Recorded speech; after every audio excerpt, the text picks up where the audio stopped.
As mentioned, we're going to be checking out this Roland MKS-80. It's a really wicked synthesizer, and it's really worthy of anybody's pro studio, home studio, or stage. Stay tuned and check it out.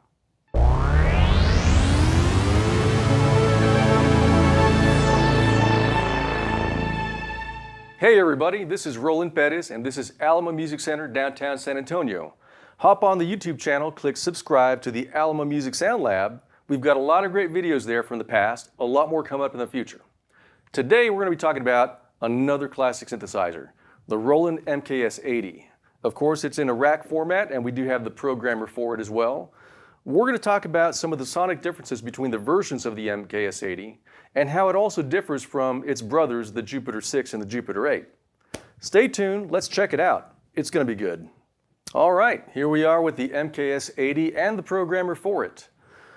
This particular one is a Rev 5. It's the ladder serial number series, which means it has the Roland IR3 VCOs instead of the CEM VCOs in the Rev 4. And if you talk to some people that have played this module, or both versions of it, there are some sonic differences. I used to have a Rev 4 a while back. This is a Rev 5, and I've been playing it pretty heavily for the past few days. To me, this thing sounds a little bit more, a little colder, but a little bit smoother than, say, the Rev 4. I wouldn't say it's a huge difference between one and the other, though. There is a difference, but ultimately, if you had one or the other, I think you'd still be in heaven, analog heaven, that is, because it's just certainly a really cool machine. A lot of people, depending on which website you're on, will call this the rack version of the Jupiter 8. And if you hop on another website, there's other people that say it's the rack version of the Jupiter 6.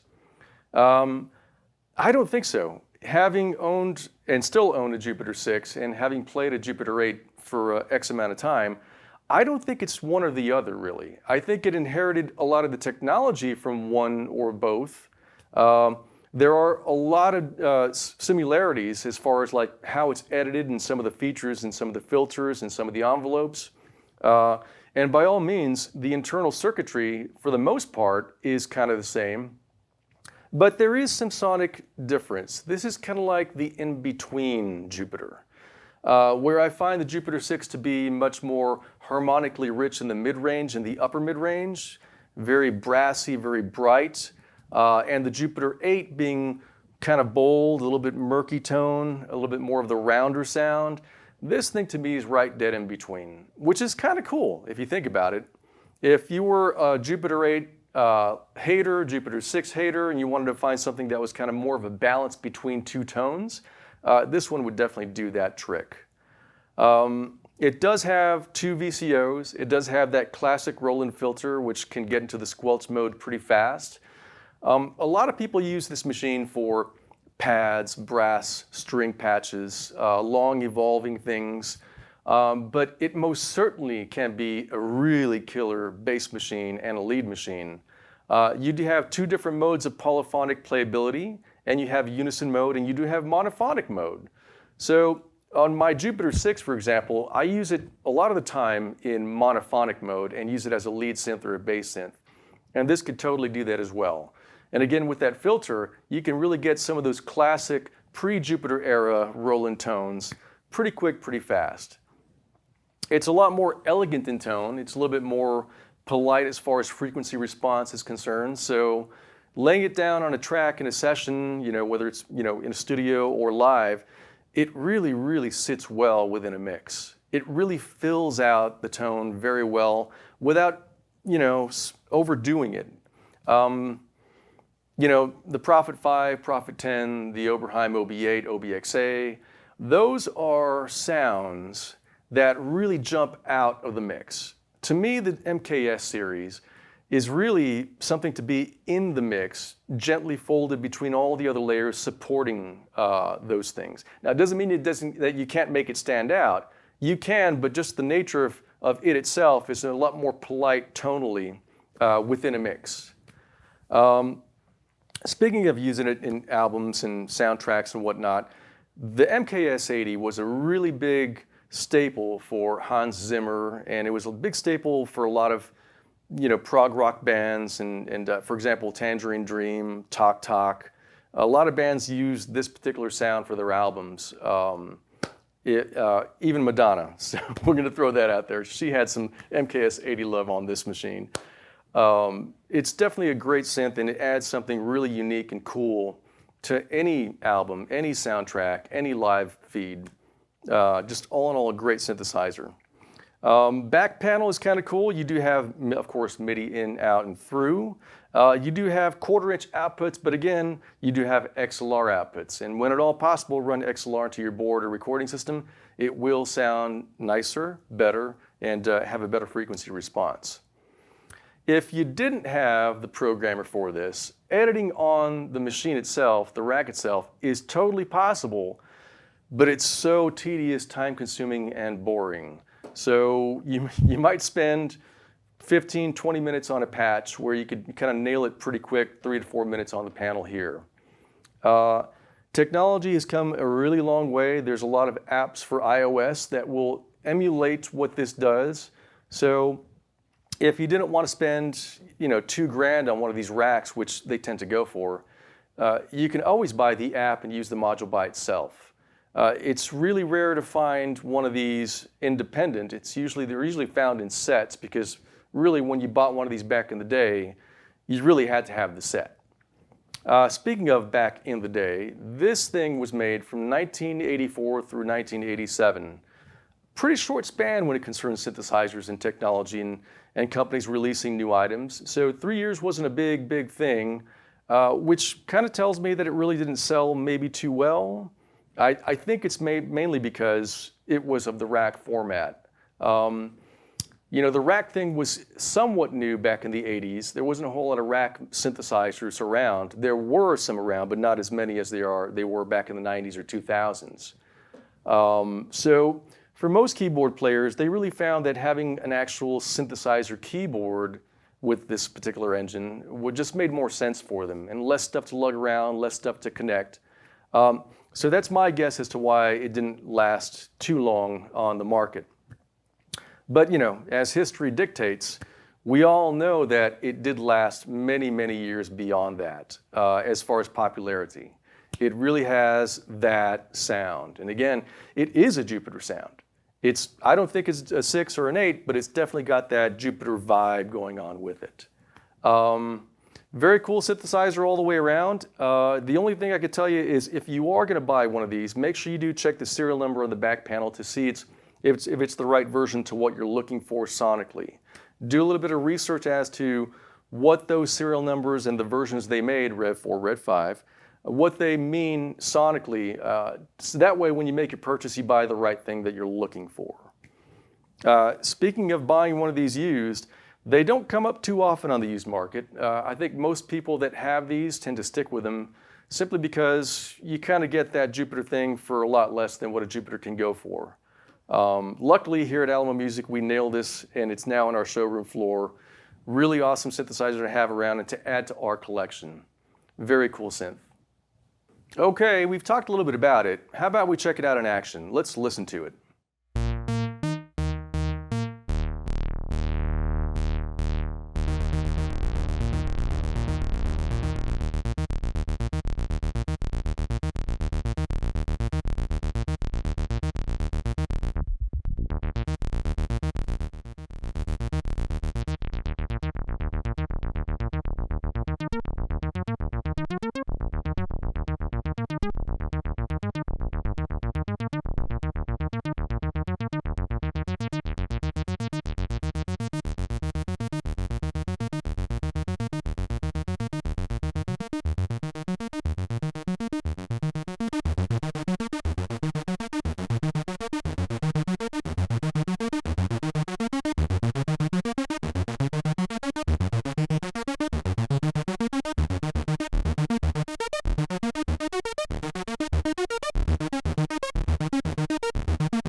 Well, I really hope you enjoyed checking out this MKS-80. As you can see, it's got a lot of really cool features in it and a lot of great sound.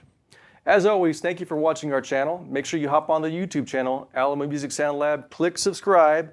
Check out our website, alamomusic.com, where we have this to offer and a lot more stuff. I'm Roland MKS-80. Thank you for watching.